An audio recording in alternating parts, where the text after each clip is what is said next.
What's up, y'all? I wanted to hop on here real quick to talk about something that's been stirring up a lot of opinions lately, and that would be Trump's tariff strategy. Look, some people see it as an economic policy. Others say it's not really about economics at all. It's really all about leverage. It's a negotiation tactic, if you will. And to be honest with you, it's hard to tell who's right. They might both be right. These tariffs aren't just numbers on a spreadsheet.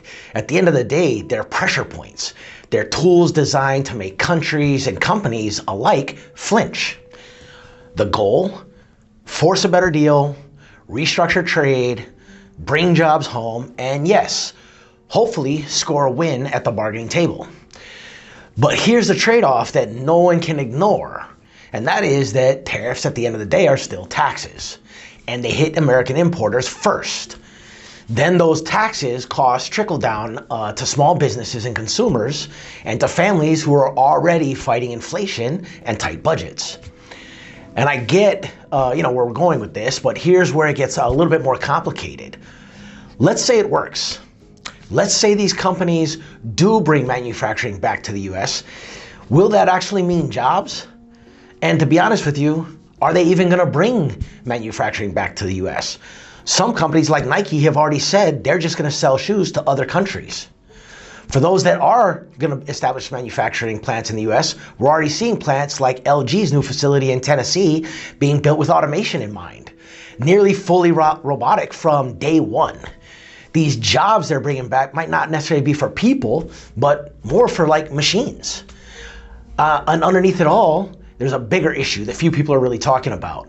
According to billionaire investor Ray Dalio just today, he said tariffs aren't just about trade, they're a symptom of something deeper. A government spending way more than it earns.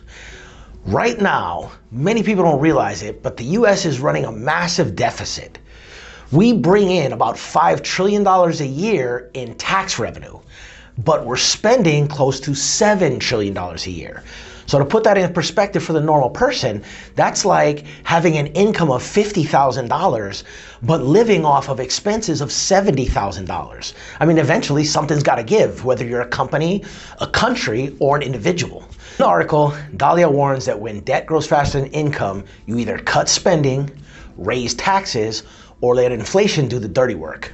Tariffs, they're a way to shift the burden to tax quietly without calling it a tax. And that's what we see here every single day. Regular people doing everything right, but still buried in interest, buried in inflation, and with payments that they just can't keep up with.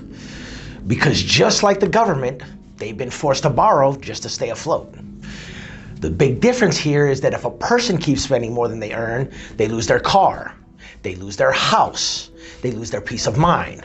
When a government does it, seemingly it just reshapes policy, applies pressure, or prints more money.